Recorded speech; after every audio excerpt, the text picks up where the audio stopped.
rethinking your tweet or underlining it? Oh, we've got to underline it for sure, Brian. You know, Robert Francis, of course, is the one who made the threat that he wants to rob millions of Americans of their property, right? He's threatened to trespass on my property and the property of others in order to kick down our door and take from us. You know, what I wrote really is just another way of saying, come and take it. Many are familiar with that flag, with the cannon. It's called the Gonzalez flag. It's from 1835 here in Texas when we stood up to a radical federal government who demanded we give up our arms. And again, all that was saying, come and take it. You'd mentioned that he made T-shirts, and of course he's trying to fundraise off this. If anybody wants to maybe send a remark to that, they can actually go to my website, briscoecain.com, and maybe pitch in $15 for AR-15 to let Beto know that he's maybe been in D.C. a little long. Of course, I'm very familiar with that cannon. The cannon was supposed to be taken back. Mexicans decided they wanted to take it back. The Texans said they wanted to keep it, and they earned it, and they ended up keeping it. So that's what you're referring to. And you're saying, too, yes, absolutely. Were you astounded or were you expecting him to make a statement like that? Because in Texas, the most pro-gun state in the union, perhaps, although very concerned about mass shootings, obviously, were you wondering why a former congressman in that state would make that statement? Were you expecting it?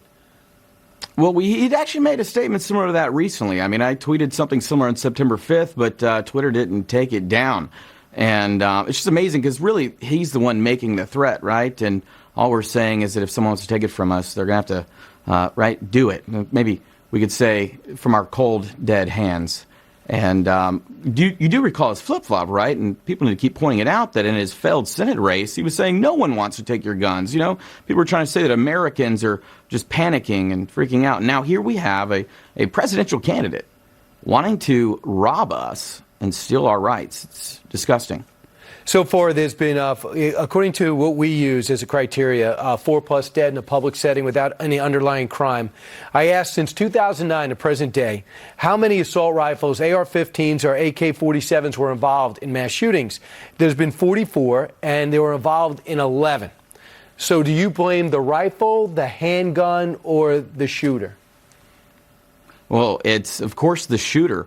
We need to be going the correct way on firearms, right? And for Texas, we need to at least reform laws that allow for women, under threat of violence, to be able to carry for their own personal protection, not have to guess the government for a license or jump through hoops.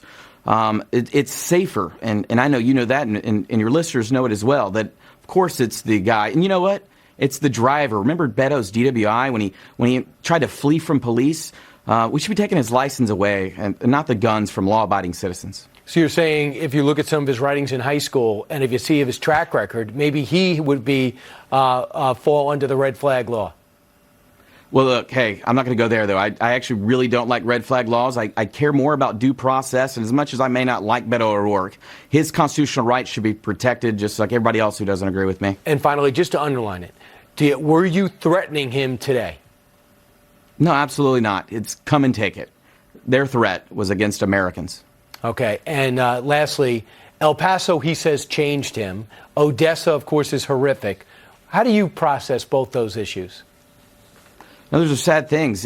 But what Beto's done, by the way, my family's under police protection right now. There's DPS out. It's our state police force out at the house and the death threats that have come against us.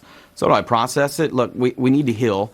But the way to stop violence is not to take guns and property away from people. Your family's under death threats? You've gotten death threats? Yes, all day long. Very disgusting things. And being doxxed. I was doxxed. My business partners were doxxed. People are calling and contacting my wife and messaging her and